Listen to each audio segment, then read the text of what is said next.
दर्शकबिन नमस्कार। कार्यक्रम सरोकार स्वास्थ्यमा यहाँहरूलाई स्वागत छ। म रिता लम्साल। कार्यक्रम सरोकार स्वास्थ्यमा हामी स्वास्थ्य क्षेत्रका विविध विषयमा विज्ञहरूसँग र स्वास्थ्य क्षेत्रका विज्ञहरूसँग छलफल गर्ने गर्छौं। अहिले नेपालमा कोरोना संक्रमण बढ्दै गइरहेको छ। कोरोना संक्रमित बढेसँगै नेपालमा कोरोना संक्रमण लक्षण भएका कोरोना संक्रमितहरू पनि देखिरहेका छन्। धेरै संक्रमितहरू होम आइसोलेसनमा हुनुहुन्छ भने कतिपय संक्रमितहरू स्वास्थ्य अवस्था गम्भीर भएर आइसियु भेन्टिलेटरमा हुनुहुन्छ भने कतिपय संक्रमितहरू भेन्टिलेटरमा हुनुहुन्छ, यस्तै आइसोलेसनमा पनि हुनुहुन्छ। पछिल्लो समय कोरोना संक्रमण देखिँदै गर्दाखेरि कोरोना संक्रमितहरूको उपचारमा विभिन्न प्रकारका औषधिहरू पनि प्रयोग हुँदै आइरहेको छ। यस्तै कोरोना संक्रमणपछि नेपाल लगायत विश्वभर नै अहिले मास्क र सेनिटाइजरको प्रयोग दर पनि बढिरहेको छ। त्यसैले आजको कार्यक्रममा हामी कोरोनाको उपचारमा प्रयोग भइरहेका औषधि, मास्क, सेनिटाइजर लगायतका विषयमा मास्क र सेनिटाइजरको प्रयोग कसरी भइरहेको छ, कस्तो खालको मास्क सेनिटाइजर प्रयोग भइरहेको छ र कोरोनाको उपचारमा कस्ता खालका औषधिहरू नेपालमा प्रयोग भइरहेका छन् लगायतका विविध विषयमा कुराकानी गर्नेछौँ। र आजको लागि हामीसँग कुराकानीको लागि हुनुहुन्छ औषधि व्यवस्था विभागका महानिर्देशक नारायण ढकाल। कार्यक्रममा उहाँलाई स्वागत गर्छौँ। डाक्टर साहब, कार्यक्रममा स्वागत छ। धन्यवाद। आराम हुनुहुन्छ? एकदम राम्रो। मैले कार्यक्रमको पृष्ठभूमि भनिसकेको छु। अहिले कोरोनाको महामारी छ। हामी सबै कोरोनाको महामारीमा जुधिरहेका छौँ। सरकारी निकायहरूले पनि कोरोना रोकथाम तथा नियन्त्रणका लागि विभिन्न प्रयासहरू गरिरहेको छ। आफ्नो जिम्मेवारी अनुसार विभिन्न काम गरिरहेको छ। हाम्रो औषधि व्यवस्था विभागको जिम्मेवारी अहिले के छ, के काम गरिरहेको छ? धन्यवाद। मुख्यतः यो कोरोना महामारी या अन्य अवस्थामा पनि औषधिको गुणस्तरीय औषधिको उपलब्धता र त्यसको सर्वसुलभ चाहिँ पहुँच पुर्याउने मुख्य चाहिँ दायित्व औषधि विभागको भएको कारणले यो कोभिडको समयमा पनि यो दायित्व चाहिँ नि पूर्ण रूपमा औषधि विभागले वहन गरिरहेको छ र यसको आफ्नो कर्तव्यभित्र पनि पर्न आउँछ। त्यसैले हामीले चाहिँ कोरोनामा उपचारको लागि या कोरोना रोकथामको लागि आवश्यक पर्ने औषधि या सेनिटाइजर जस्ता वस्तुहरू, स्वास्थ्य वस्तुहरूको नियमन, यसको चाहिँ अनुगमन, यसको चाहिँ इजाजत पत्र वितरण गर्ने, प्रदान गर्ने लगायतका क्रियाकलापहरू गरिरहेका छौँ र बजारको चाहिँ अवस्था के छ त, अभाव छ कि छैन भन्ने कुराको पनि हामीले अनुगमन गरिरहेका छौँ। हजुर, जस्तै विशेष गरी अब औषधि व्यवस्था विभाग भनेपछि त औषधिको र औषधिजन्य उद्योगहरूको नियमन र नियन्त्रण गर्ने निकाय हो। अहिले नेपालमा चाहिँ कस्तो खालको औषधिहरू, विशेष गरी कोरोना संक्रमितको उपचारमा कस्ता कस्ता औषधिहरू चाहिँ प्रयोग भइरहेका छन्? मुख्यतः चाहिँ सबै दर्शक महानुभावहरूले के चाहिँ बुझ्नुपर्ने छ भने कोरोनाकै भनेर औषधि निश्चित औषधि भइसकेको अवस्था त होइन। हजुर। तर जो चाहिँ औषधिहरू आइसियुमा जाने बिरामीलाई उपचारमा आवश्यक पर्थ्यो ती औषधि अहिले पनि कोरोनाको बिरामीलाई पनि लागू हुन्छ र यो भाइरसको विरुद्धको चाहिँ एन्टिभाइरल केही औषधिहरू पनि छन्। ती औषधिहरू मध्येमा अहिले भर्खरै चाहिँ विकास भएर आएका पनि केही औषधिहरू छन्। त्यस्ता औषधिहरूको पहुँचको लागि सहयोग गरेका छौँ हामीले। हजुर, जस्तै कस्ता औषधिहरू? जस्तो अहिले तपाईँले धेरै नाम सुनिराख्नु भएको रेमडेसिभिर भन्ने इन्जेक्सन छ। त्यसले केही सहयोगी यसको चाहिँ प्रयोग देखिएको हुँदाखेरि, केही उपलब्धिमूलक देखिएको हुँदाखेरि त्यसको पनि प्रयोग भएको छ, खास गरेर चाहिँ आइसियुमा रहेका बिरामीहरूलाई। र सिन्स हामी चाहिँ अलिकति सिरियस बिरामी भन्छौँ, सिरियस खालका चाहिँ कोभिडका बिरामीहरूलाई चाहिँ त्यो औषधि चलाइएको छ र त्यसको लागि सहज पहुँचको लागि चाहिँ हामीले मद्दत गरेका छौँ, हामीले काम गरिरहेका छौँ त्यसमा। भने अन्य धेरै चाहिँ आइसियुमा चाहिने औषधिहरू जुन चाहिँ नि परम्परागत रूपमा अन्य अवस्थामा पनि आइसियुमा गइसकेका बिरामीहरूलाई दिनुपर्ने एन्टिबायोटिक लगायतका चाहिँ लाइफ सेभिङ औषधिहरू, जीवनदायी औषधिहरू हुन्छन्, तिनको पनि बजारमा उपलब्धताको लागि चाहिँ हामीले सहयोग गर्ने, सहजीकरण गर्ने कार्य गरिरहेका छौँ। जस्तै कोरोना संक्रमित जुन गम्भीर अवस्थामा पुगेका छन् उनीहरूको लागि यो रेमडेसिभिर औषधि चाहिँ प्रयोग भइरहेछ भन्नुभयो। यो औषधिको विषयमा चाहिँ नेपाली बजारमा निकै चर्चा पनि भइरहेको थियो। सुरुमा चाहिँ यो औषधि व्यवस्था विभागले अनुमति नदिँदै नेपालमा प्रयोग भयो, त्यसपछि चाहिँ अब नियमन गर्नुपर्छ भनेर चाहिँ डिडिएले पनि गर्यो होइन, र अहिले चाहिँ प्रयोग हुन्छ र यो निःशुल्क दिने भनेर पनि सरकारले घोषणा गरेको थियो। तर कतिपय अस्पतालहरूमा चाहिँ बिरामी आफैले किनेर प्रयोग गर्नु परेको पनि सुनिरहेका थियौँ हामीले। यो खास कसरी प्रयोग भइरहेको छ नेपालमा, अनि यसको निर्देशिका के छ, कस्तालाई प्रयोग गर्ने, कति मूल्यमा प्रयोग गर्ने, यसको उपचार यो औषधि प्रयोग गरे बापत बिरामीले त्यसको पैसा तिर्ने कि सरकारले तिर्ने कि, अनि कति मूल्य तिर्ने के छ, अलिकति विस्तृतमा भनिदिनुहोस् न। यसमा चाहिँ धेरै स्पष्ट छ, सरकारले चाहिँ कोभिडको बिरामीको निःशुल्क उपचार गरेको छ। हजुर। त्यसैले यो औषधि जहाँ कोभिडको लागि उपचार गर्ने भनेर तोकिएका अस्पतालहरू छन् त्यहाँको चिकित्सकीय निगरानीमा र बिरामीको चाहिँ इच्छा बमोजिम मात्रै औषधि चलाइन्छ। र यसरी चलाइएको अवस्थामा निश्चित रूपमा सुरुको दिनमा व्यवस्थापकीय कारणले गर्दा केही समय चाहिँ यसको स्पष्टता भएन र बिरामीले आफै पनि खरिद गर्यो भन्ने मैले पनि सुने। तर त्यो चाहिँ नि होइन, अहिले सरकारले स्पष्टसँग भनेको छ जहाँ कोभिड तोकिएका हुनु पर्यो, आफै चाहिँ सबै ठाउँमा बजारमा त यो पाइँदैन, निश्चित रूपमा चाहिँ तोकिएका कोभिड उपचार गर्न भनेर चाहिँ तोकिएकै अस्पतालबाट दिने हो भने र त्यहाँको चिकित्सक र त्यो अस्पतालले यो बिरामीलाई यो अध्ययन क्लिनिकल अध्ययनको लागि उपयोग गर्छु भनेर चाहिँ आफ्नो आशय चाहिँ नि व्यक्त गरेको छ र एनएचआरसी नेपाल स्वास्थ्य अनुसन्धान परिषदबाट अनुमति लिएको अस्पताल पनि हुनु पर्यो। त्यहाँ अध्ययन गर्ने उसमा क्रियाकलापमा चाहिँ म पनि सहभागी हुन्छु र चलाउँछु भनेर चाहिँ उहाँहरूले भन्यो भने त्यो अवस्थामा ती अस्पतालहरूमा यो औषधिहरू निश्चित रूपमा प्राइभेटबाट गएको होस् या एनएचआरसी आफैले पनि त्यहाँ वितरण गरेर होस्, त्यो औषधि त्यहाँ पहुँच हुन्छ, उपलब्ध हुन्छ र बिरामीलाई त्यो दिइन्छ। र सुरुमा चाहिँ अस्पतालले चाहिँ निःशुल्क चाहिँ रूपमा नपाएको भए पनि बिरामीले पैसा चाहिँ दिएर पनि लिएको भए पनि त्यो अस्पतालले त्यो उपचार गरेको पैसा चाहिँ यदि कोभिडलाई उपचार गरे बापत पाउने जुन सरकारले तोकेकोले पैसा थियो त्योभन्दा थप चाहिने हो भने चाहिँ त्यो अस्पतालले मागेर त्यसलाई रिम्बर्स गर्ने, हामी त्यसलाई चाहिँ नि पछि मागेर पनि त्यो पैसा लिन सक्ने गरी चाहिँ नि अस्पताल स्वास्थ्य मन्त्रालयले निर्देशन दिइसकेको छ। त्यसैले निश्चित रूपमा यो गलत हो कि कुनै व्यक्तिले चाहिँ यो औषधि बिक्री गरेर बाहिर बजारमा निश्चित आफै चाहिँ किन्न पर्ने भन्ने होइन। अहिले स्पष्ट छ यो क्लिनिकल ट्रायल अन्तर्गत रहेको औषधि हो र क्लिनिकल अध्ययन अन्तर्गत मात्रै यो प्रयोग हुन्छ, चिकित्सकीय निगरानीमा हुन्छ र नेपाल सरकार स्वास्थ्य तथा जनसङ्ख्या मन्त्रालयले स्वीकृत गरेको प्रोटोकल अनुसार मात्रै ट्रिटमेन्ट हुन्छ। त्यो पनि नेपाल मेडिकल काउन्सिलले चाहिँ बनाएको प्रोटोकल छ, त्यो प्रोटोकल स्वास्थ्य मन्त्रालयले चाहिँ स्वीकृत गरेको छ। त्यसमा चाहिँ रेमडेसिभिर कस्ता बिरामीलाई दिने, किन दिने, कति डोज दिने, कति पटक दिने भन्ने विषयमा त्यहाँ निश्चित गरिएको छ। त्यसै अनुसार मात्रै यो जान्छ र चाहिँ निश्चित कुनै पनि बिरामीले यसको पैसा तिर्नु पर्दैन। यदि कसैले चाहिँ बिक्री गरेर चाहिँ यसरी गरेछ भने पनि त्यही अध्ययनको अन्तर्गत रहेर उसले चाहिँ नि आउनु पर्यो र सबैले चाहिँ निःशुल्क पाउने व्यवस्था अहिले नै लगाइ गरिएको छ र त्यो अनुसार जानुपर्छ। यो औषधि त नेपालमा बनेको त होइन, पक्कै पनि विदेशबाटै ल्याइएको हो। अहिले चाहिँ कतिवटा कम्पनीले हाम्रो डिडिएसँग सहकार्य गरेर लिएर आएका छन् र कति छ सरकारसँग यो औषधि? अब यो विषयमा चाहिँ अब सरकारसँग कति छ भनेर त मलाई भन्न सक्दिनँ, किनभने सरकारलाई अन्य बङ्गलादेशबाट र भारतबाट एउटा सरकारले खरिद गरेको होइन, सहयोग सुरु भएको भन्ने मैले सूचना पाएको छु र त्यसमा 7,000 भाइल चाहिँ आएको छ र प्राइभेटमा 3टा चाहिँ फर्मलाई हामीले चाहिँ 2,000को दरले 6,000 भाइल अनुमति दिएका छौँ। त्यस हिसाबले ती 6,000 भाइल तिनीहरू प्राइभेट चाहिँ फर्महरूले पनि ल्याउन सक्छन्। 7 र 6 13,000 चाहिँ भाइल त नेपालमा त्यो आउन सक्ने हुन सक्ने अवस्था आउँछ। तर त्यो अहिले तत्कालै अब त्यत्रो बिरामी पनि छैनन् कि जो 13,000 भाइललाई प्रयोग गर्ने होस्। अहिले चाहिँ त्यति नै हो। सरकारसँग अब सरकारले किनेको चाहिँ अवस्था होइन, तर सरकारलाई अहिले चाहिँ आएको चाहिँ अब जुन चाहिँ नि सहयोग स्वरूप आएको छ त्यो सहयोग स्वरूप आएकोलाई निःशुल्क रूपमा वितरण भएको छ र अस्पतालहरूले त अध्ययनमा सहभागी हुने अस्पतालहरूले आफै चाहिँ माग गरिरहेका छन् र त्यही अनुसार प्रयोग भइरहेको छ।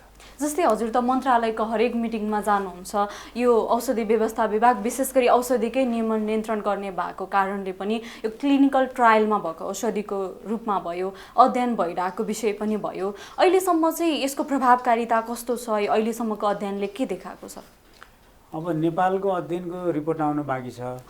अब अनौपचारिक रूपमा यसले सहयोग गरेको छ भन्ने पाएको छु मैले, तर त्यसको चाहिँ अध्ययनको रिपोर्ट चाहिँ एनएचआरसीले बनाउँदैछ, स्वास्थ्य अनुसन्धान। कहिलेसम्म आउने कुरा छ त्यो? अब उहाँहरूले चाहिँ केही प्रिलिमिनरी रिपोर्ट हामी 1 हप्तामै दिन्छु भन्नुभएको छ। अब के हुँदैछ त्यो चाहिँ मैले पनि अब भन्न सक्दिनँ, उहाँहरूले रिपोर्ट दिएपछि त हामीलाई थाहा भइहाल्छ। हजुर। दोस्रो कुरा चाहिँ अन्तर्राष्ट्रिय रूपमा पनि यो धेरै मुलुकमा प्रयोग भइरहेको छ। यसलाई चाहिँ आकस्मिक चाहिँ नि प्रयोगको रूपमा चाहिँ दिएको छ। यसलाई चाहिँ जस्तो अमेरिका लगायत धेरै मुलुकमा, भारत, बङ्गलादेश, पाकिस्तान यी सबै मुलुकमा यो प्रयोग भएको कारणले तिनीहरूबाट पनि अध्ययनका रिपोर्टहरू आउँदै गर्छन् र अनि थाहा हुन्छ। जुन चाहिँ रिपोर्ट अगाडिको पटक आएको थियो त्यसले चाहिँ अस्पतालमा धेरै समय बस्नुपर्ने जुन अवधि हो, अस्पताल बस्ने अवधिलाई छोटाएको भन्ने अध्ययनले देखाएको छ। जस्तो यो औषधि नदिएको बिरामी र दिएको बिरामीको बिचमा चाहिँ एटलिस्ट चाहिँ 3 दिन चाहिँ घटाएको देखिन्छ।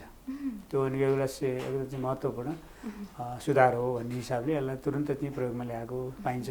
अन्य मुलुकमा पनि स्वास्थ्य अवस्थामा चाहिँ सुधार आएर मान्छे हस्पिटलबाट निस्किने पाए चाँडै। जो नर्मली 14 दिनमा मानिसहरू चाहिँ ठिक भएर जान्थे भने यो दिएको बिरामीहरू 11 दिनमै निको भएर गए भनेपछि 3 दिन त सेभ भयो नि हरेक बिरामीको। त्यो ठुलो चाहिँ नि सुधार हो भन्ने हिसाबले यसलाई प्रयोगमा ल्याएको हो। तर यो पूर्णतया चाहिँ कोरोनाको भाइरसलाई चाहिँ नि यसले चाहिँ निसङ्क्रमण गर्ने, यसलाई सम्पूर्ण रूपमा चाहिँ भाइरसलाई मार्ने भन्ने चाहिँ नि प्रमाणित भइसकेको छैन। हजुर। जस्तै यो औषधि त अब अध्ययनकै क्रममा छ, क्लिनिकल ट्रायलकै रूपमा प्रयोग गरिएको छ, पछि प्रभावकारी देखियो, अब विश्वमा पनि यो औषधि कोरोनाको लागि राम्रो छ है भन्ने भयो भने अहिले त सरकारले अनुदानको रूपमा सहयोग आएको रूपमा लिएर आइरहेको छ। पछि नेपालीहरूलाई आवश्यक पर्यो भने जस्तै कोरोना सङ्क्रमण त घटेको छैन, बढी नै रहेको छ, त्यही अनुसार गम्भीर प्रकृतिका बिरामी पनि बढिरहेको छ, भोलि खरिद गर्नै पर्ने अवस्था आयो भने सरकारले खरिद गर्छ के छ? अहिले खरिद गर्न सक्छ। त्यो त नागरिकलाई आवश्यक पर्ने चिज होइन, उपचारलाई उपयोगी भएको औषध त होइन कि त नागरिकलाई आफै किनेर दिने व्यवस्था गरिन्छ कि चाहिँ सरकारले खरिद गरेर उपलब्ध गराउँछ। हजुर। जस्तै अहिले कोरोना सङ्क्रमण देखिएपछि नेपाली बजारमा त्यो अनिवार्य प्रोटोकल नै छ मास्क र सेनिटाइजरको प्रयोग। यहाँहरूले नै यसको नियमन र नियन्त्रण गर्दै आउनु भएको छ। केही समय अगाडि यहाँहरूले केही सेनिटाइजर उद्योगीहरूलाई कारवाही पनि गर्नुभएको छ। अहिले नेपाली बजारमा चाहिँ कति प्रकारका सेनिटाइजर कस्ता मास्कहरू बजारमा छन्, कस्तोलाई चाहिँ अब उपभोक्ताले यो चाहिँ गुणस्तर छ भनेर चिन्ने, अनि यहाँहरूले चाहिँ कसरी नियमन नियन्त्रण गरिराख्नु भएको छ नेपाली बजारमा नेपालीहरूका लागि गुणस्तरीय सेनिटाइजर र मास्क पुर्याउनको लागि? सर्वप्रथम त तपाईँको प्रश्नमा मास्कको विषयमा म भन्न सक्दिनँ, किनभने मास्क हामीले नियमन गरेका छैनौँ। सेनिटाइजरको विषयमा मात्रै म तपाईँलाई प्रश्न पार्न चाहन्छु, दर्शकहरूलाई पनि स्पष्ट पार्न चाहन्छु। किनभने सेनिटाइजर चाहिँ मुख्यतया राम्रो चाहिँ साबुन पानीले हात धुने व्यवस्था नभएको अवस्थामा र सङ्क्रमण चाहिँ नि उच्च रहेको अवस्थामा चाहिँ मानिसहरूले काम गर्दा भेट्ने सम्पर्कमा आउन सक्ने, सम्पर्क चाहिँ हुने अवस्थामा रहेको अवस्थामा यसलाई प्रयोग गर्ने हो। र त्यो यो पनि प्रभावकारी हुनसक्छ एक जहाँ व्यक्तिबाट अर्को व्यक्तिमा चाहिँ नि यो रोग नसरोस् भन्नको निमित्त सेनिटाइजर चाहिँ हातमा लगाउने, ह्यान्ड सेनिटाइजरै भनेको छौँ हामीले, अन्य त लगाउने होइन। त्यसैले हातमै लगाउने सेनिटाइजर हो। यो सेनिटाइजरमा पनि अल्कोहल बेस सेनिटाइजर मात्रै प्रभावकारी छ भन्ने चाहिँ नि WHO र अमेरिकाको CDC त्यहाँको चाहिँ सेन्टर फर डिजिज कन्ट्रोल भन्ने निकाय छ, त्यसले पनि यो खालको नियामक निकाय नै हो। उनीहरूको चाहिँ सिफारिस र अन्यत्र पनि प्रयोग भएको हुँदा हामीले ह्यान्ड सेनिटाइजर त्यो पनि अल्कोहल बेस प्रकारको मात्रै हामीले अनुमति दिएका छौँ। र यसको लागि हामीले मापदण्ड बनाएको छौँ। नम्बर 1 त्यो मापदण्ड हामीले 76 साल चैत्र 9 गते सार्वजनिक गऱ्यौँ। मन्त्री स्तरीय निर्णयबाट त्यो मापदण्ड स्वीकृत गरेर त्यो लागू गरिएको छ र नयाँ दर्ता हुन आउनेले त्यो मापदण्ड अनुसारको मात्रै चाहिँ दर्ता भएका छन्। र जो चाहिँ पहिला नै बजारमा थिए र उनीहरूलाई पनि हामीले निश्चित समय दिएका छौँ र यो 3 महिना सुरुमा दिइदियौँ र बाँकी 3 महिना अवधि अब यो चाहिँ यो असोजको 22 गते सम्पन्न हुँदैछ।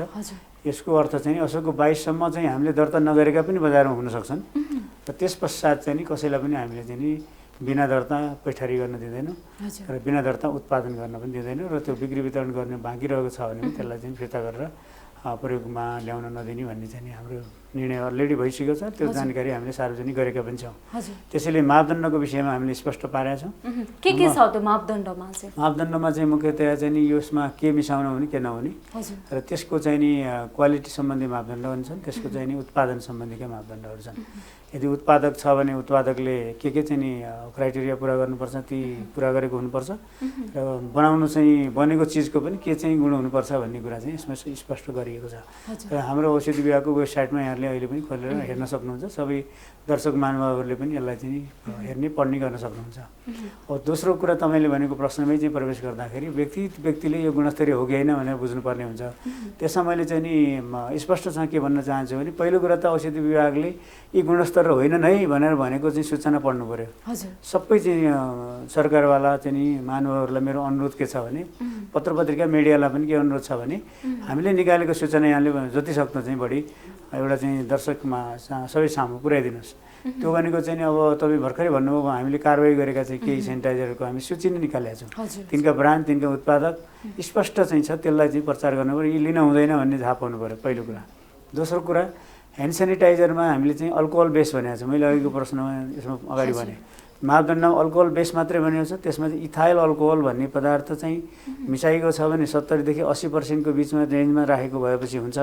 80% पनि हुनसक्छ, 75 पनि हुनसक्छ, त्यो 70 भन्दा माथि हुनु पर्यो। अर्को चाहिँ नि आइसोप्रोपाइल अल्कोहल मिसाइएको चाहिँ नि अल्कोहल बेस नै हो। त्यो पनि 70% चाहिँ भएको हुनुपर्छ। त्यो लेभलमा उल्लेख गरे आउनुपर्छ। त्यो छ कि छैन स्पष्ट गरेर हेर्नुहोस्। त्यहाँ मिथानोल छ कि भनेर कसैले शङ्का लाग्यो भने त्यहाँ मिथानोल लेखाएको रहेछ भने त्यो हुँदैन, प्रयोग गर्न हुँदैन भन्ने बुझ्नुहोस्। नम्बर 2। तेस्रो नम्बर चाहिँ के चाहिँ बुझ्नु पऱ्यो भन्दाखेरि हामीले चाहिँ नि बजारमा जाँदा सेनिटाइजर किन्छौँ व्यवसायीसँग, उहाँलाई सोध्नु पऱ्यो यी चाहिँ सेनिटाइजर चाहिँ सरकारले तोकेको मापदण्ड अनुसार हुन् कि होइनन् भन्नुहोस् भनेर सोध्नु पऱ्यो। विक्रेताले भन्नु पऱ्यो होइन यो मापदण्ड अनुसारै हुन् भनेर उसले कन्फर्म गर्नु पऱ्यो।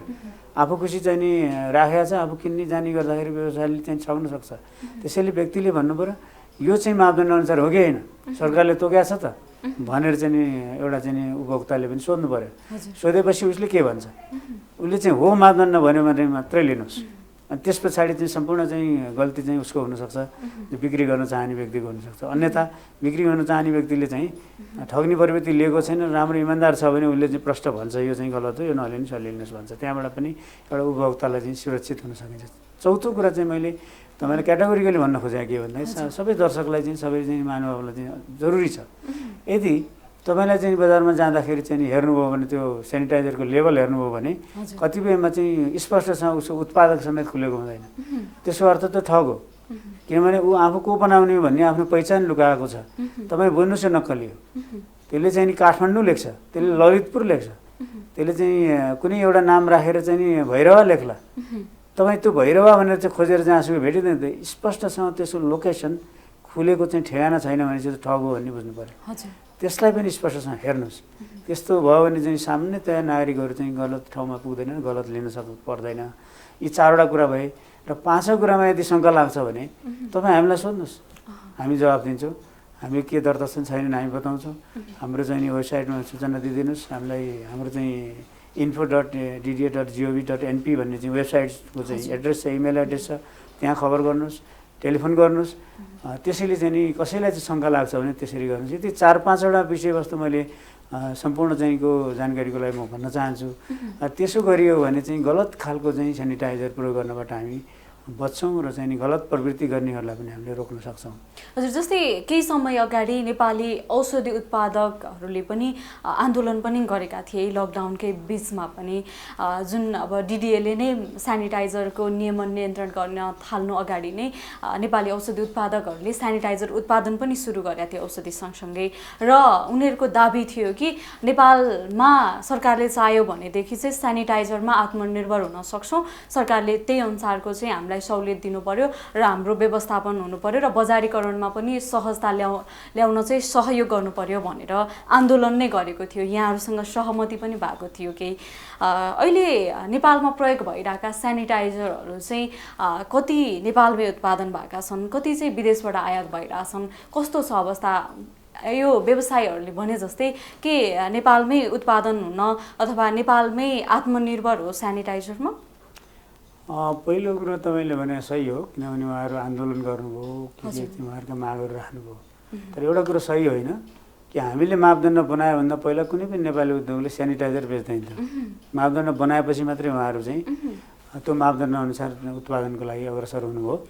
र अहिले चाहिँ करिब हाराहारी 40वटा चाहिँ उद्योगहरूले चाहिँ नि सेनिटाइजर सुरु गरिसक्नु भएको छ र बजारीकरण गर्नुभएको छ। र बजारमा तपाईँले भने जस्तो भारत, चाइना लगायतका मुलुकबाट पनि त्यस्ता सेनिटाइजरहरू पहिलेदेखि नै बजारमा आउने गरेका थिए र यस बिचमा पनि आए। र पैठारी भएका ती बजारमा अहिले उपलब्ध छन्, ती प्रयोगमा पनि आएका छन्। तीमध्येमा हामीले कयौँ चाहिँ नि टेस्ट गर्दैछौँ अहिले पनि, र नेपाली उद्योगका पनि हामी चाहिँ नमुनाहरू सङ्कलन गरेर बजारबाट ल्याएर हेर्दैछौँ।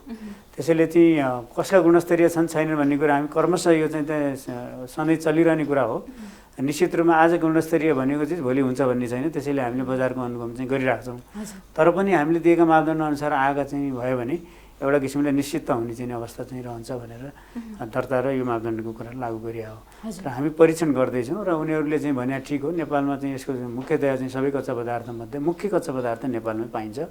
त्यसकारण चाहिँ पानी यसको एउटा कच्चा पदार्थ एउटा अल्कोहल हो।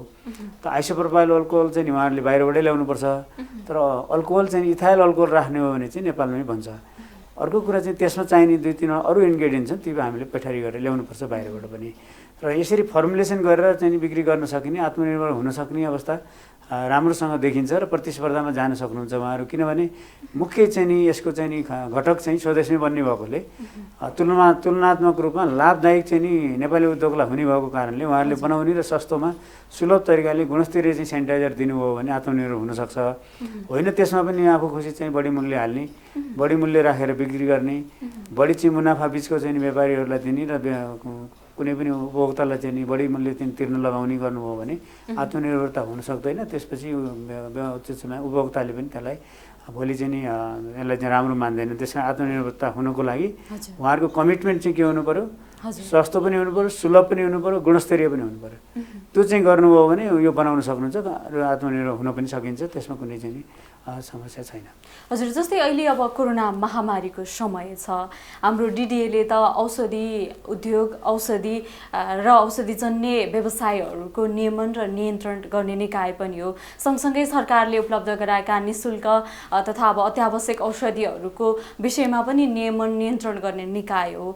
अहिले यो कोरोना महामारीको समयमा र लामो समयसम्म नेपालमा लकडाउन भइरहेको थियो, अहिले पनि अब पूर्ण रूपमा त खुलाइएको छैन होइन। यो समयमा नेपाली बजारमा, नेपाली यो स्वास्थ्यको क्षेत्रमा औषधिको अवस्था, आपूर्तिको अवस्था कस्तो छ, औषधिको उपलब्धताको अवस्था कस्तो छ अहिले? म अलिकति छोटोमा समयको अभावले पनि छोटो गर्न चाहन्छु यसमा। हजुर, पहिलो कुरा चाहिँ नि आपूर्ति चाहिँ अहिले सहज तरिकाले र चाहिँ एउटा सामान्य तरिकाले पनि चलिरहेको छ र कुनै किसिमको अभावको अवस्था छैन, 1 नम्बर। हजुर। दोस्रो कुरा चाहिँ नि कुनै चाहिँ नि जीवनदायी औषधिहरू, खास गरेर इन्जेक्टेबलहरू जो चाहिँ नि मानिसलाई आइसियुमा जाँदा सिभियर पेसेन्टको ट्रिटमेन्टको बेलामा आवश्यक पर्छन् र तिनको चाहिँ एक्सपायरी डेट चाहिँ छोटो हुन्छ, त्यस्ता खालका औषधिहरू कहीँ कहीँ चाहिँ सर्टेज हुन सक्छन्। त्यसको लागि चाहिँ व्यवसायहरूसँग हामी निरन्तर रूपमा संवाद गरिरहेका छौँ, निरन्तर चाहिँ हामी उहाँहरूसँग सम्पर्कमा छौँ र त्यो अभाव नहोस् भनेर चाहिँ विशेष चाहिँ सिफारिस पनि हामीले चाहिँ दिएका छौँ। दर्ता प्रक्रियालाई सहज पनि गरेका छौँ र त्यो उपलब्ध भइरहेको अवस्था छ। तर यो चाहिँ अन्तर्राष्ट्रिय बजारमा पनि भर पर्ने भयो, किनभने अरू ठाउँको पनि खुला छ छैन, त्यहाँ उत्पादन हुने वस्तुमा ट्रान्सपोर्टेसन गर्न सहज छ छैन, त्यसले पनि हामी यहाँ हाम्रो बजारको अवस्थालाई चाहिँ नि प्रभाव पार्ने भएको कारणले त्यस्ता प्रभावहरू नपुरुन्जेल हामीलाई अहिले अवस्था चाहिँ नर्मल नै छ। र बजारमा चाहिँ औषधि अभाव भयो भनेर निश्चित रूपमा चाहिँ नि लामो समय अभाव भएको भन्ने सूचना पाइएको छ नि। यो लामो समय भयो, कोभिड सुरु भएको पनि हामी लगभग चाहिँ नि चैत्रदेखि नै मात्रै भन्यो भने पनि लकडाउनदेखि भन्दाखेरि पनि हामी चाहिँ 5-6 महिनाको अवधिमा अहिले हाम्रो त्यस्तो अवस्था आइसकेको चाहिँ देखिँदैन। त्यसले गर्दा सहज छ र सामान्य छ र यसलाई चाहिँ सहज र सामान्य बनाउन हाम्रो चाहिँ आफ्नै मेकानिजम पनि हामीले चाहिँ यसलाई मजबुत बनाएका छौँ र उनीहरूसँग चाहिँ व्यवसायीसँग निरन्तर चाहिँ संवाद र चाहिँ छलफलमा सम्पर्कमा र त्यसलाई सहजीकरण काममा हामी लागिरहेछौँ। भनेपछि अहिले औषधि अभाव छैन? अहिले छैन। हजुर, अहिले अब कोरोना सङ्क्रमणकै अवस्था छ, सोही अनुसार अब सबै व्यवसायहरू चल्नुपर्ने अवस्था छ। नेपाली औषधि उत्पादकहरूले अब औषधिमा आत्मनिर्भर हुने कार्यक्रमहरू चाहिँ प्रभावित भएको भनेर आन्दोलन पनि गरिराख्नु भएको थियो। यो अहिले कसरी अगाडि बढिरहेको छ? सम्पूर्ण नेपाली उत्पादकहरूलाई, नेपाली उत्पादक र उपभोक्ताहरूलाई के भन्न चाहनुहुन्छ अन्त्यमा? अहिले सबैभन्दा महत्त्वपूर्ण कुरा चाहिँ नि उत्पादक होस् या कोही पनि नागरिक होस्, यो कोभिड चाहिँ निको रोगको प्रभाव नेपालमा मात्रै परेको होइन, यो संसारभरि यसको प्रभाव छ। त्यसैले सबैको व्यवसायमा यसले प्रभाव पारेको छ र हाम्रो जीवन पद्धतिमै यसले ठुलो असर गरेको छ। त्यस कारण त्यो अनौठो छैन कि अब हाम्रो व्यवसायलाई प्रभाव पार्यो त्यसैले हामी आन्दोलनमा जाने, त्यस्तो गैर जिम्मेवारपूर्ण चाहिँ व्यवसाय गर्न हुँदैन। अहिले चाहिँ सरकारलाई नि गाह्रो छ, एउटा व्यवसायीलाई पनि अप्ठ्यारो छ, एउटा देशलाई मात्रै होइन संसारलाई चाहिँ अप्ठ्यारो छ। त्यसकारण यस्तो अवस्थामा आफ्ना मात्रै माग राखेर चाहिँ नि सरकारको विरुद्धमा चाहिँ सरकारलाई अप्ठ्यारो पार्ने किसिमले कोही हिँड्नु हुँदैन, त्यो हिँड्नु चाहिँ गलत हो। एउटा कुरो चाहिँ सबले चाहिँ यो स्टेटमेन्ट चाहिँ सबैले बुझ्नुपर्ने हुन्छ। जिम्मेवारी भनेर चाहिँ नि सरकार मात्रै हुँदैन, यो चाहिँ निकाय प्राइभेट सेक्टर पनि निकाय हुनुपर्छ। सबैले चाहिँ कसरी सहज गराउने भन्ने सोच्नुपर्छ। यति बेला उत्पादक होस्, यो सरकार होस्, या चाहिँ तपाईँ मिडिया हुनुहोस्, जोसुकै होस्, एउटा साधारण व्यक्तिले पनि यो अवस्थामा हामी कसरी सहज तरिकाले चलाउने, अप्ठ्यारो समयको चाहिँ नि जीवनमा कसरी सहज तरिकाले यी अप्ठ्यारो बिचमा चाहिँ सहज हुने भन्ने सोच्ने बेलामा आन्दोलन गरेर चाहिँ नि मिडिया चाहिँ बाजी गर्ने, मिडियामा चाहिँ हुने नहुने कुराहरू चाहिँ लेखाउने यो प्रवृत्तिप्रति मेरो चाहिँ पूर्णतः चाहिँ असहमत छु। र यस्तो किसिमको चाहिँ प्रवृत्तिलाई मैले चाहिँ नि सम्पूर्ण रूपमा खारेज गर्नुपर्छ भन्छु। यो समयमा सहज तरिकाले सबै चाहिँ यसलाई कसरी देशलाई चाहिँ अप्ठ्यारो पर्दा सहयोग गर्ने भनेर पो आउनु पर्यो। अप्ठ्यारो त जसले पनि बुझेकै छ नि। अब मुभमेन्ट अप्ठ्यारो छ, बिक्री वितरण भएको छैन, त्यो कमाइ भइरहेको छैन, अप्ठ्यारो छ। सरकारलाई सजिलो छ र सरकारले पनि त कर चाहिँ उठाउनु पर्ने होला नि सरकार चलाउनलाई। सहयोग चाहिँ सबैले दिएर त सरकार चल्दैन नि। यस्तो अप्ठ्यारोमा चाहिँ झन् अप्ठ्यारो थप्ने चाहिँ एकदमै गैर जिम्मेवारपूर्ण हो। र चाहिँ हामीसँग आन्दोलन गरेर तपाईँले सही हो भन्नुभयो, उहाँले गर्नुभयो, सम्झाएकै हो उहाँहरूलाई। र पछि उहाँहरूसँग हाम्रो चाहिँ निश्चित रूपमा केही कुराहरूमा सहमति भयो, सहमतिमा आउनुभयो। त्यो आन्दोलनलाई उहाँले चाहिँ फिर्ता पनि लिइसक्नु भएको छ र अहिले नर्मल तरिकाले उहाँहरू अगाडि बढिसक्नु भएको छ र कामहरू उहाँहरूले उठाएको कुराहरूलाई पनि हामीले समाधान पनि गरेका छौँ। र उहाँहरूले चाहिँ अब आइन्दा यस्तो नगर्नु होला भन्ने चाहिँ लाग्छ र गर्नुहुन्न र जिम्मेवारपूर्ण नै हुनुहुन्छ। किनभने उत्पादकहरू भनेको नि यो देशकै चाहिँ नागरिक र जिम्मेवार चाहिँ व्यवसाय हुनुहुन्छ। त्यस कारण अब आउँदा चाहिँ यस्तै नगर्नु होला भन्ने लाग्छ मलाई। कार्यक्रममा आइदिनु भयो, समय र संवादका लागि यहाँलाई धन्यवाद। हस्, धन्यवाद। मलाई पनि यो कुराहरू राख्ने अवसर दिनुभयो। खास गरी सरकार, हाम्रो चाहिँ सरकार टिभीलाई चाहिँ तपाईँप्रति चाहिँ म आभारी छु। धन्यवाद। दर्शकबिन आजको कार्यक्रममा हामीले नेपालमा कोरोनाको उपचारमा प्रयोग भइरहेका औषधि र सेनिटाइजर लगायतका औषधि क्षेत्रको विविध विषयमा कुराकानी गऱ्यौँ। आगामी दिनमा पनि स्वास्थ्य क्षेत्रका विविध विषयमा कुराकानी गर्नको लागि विज्ञको साथमा उपस्थित हुनेछु। त्यति बेलासम्मका लागि बिदा दिनुहोस्। नमस्कार।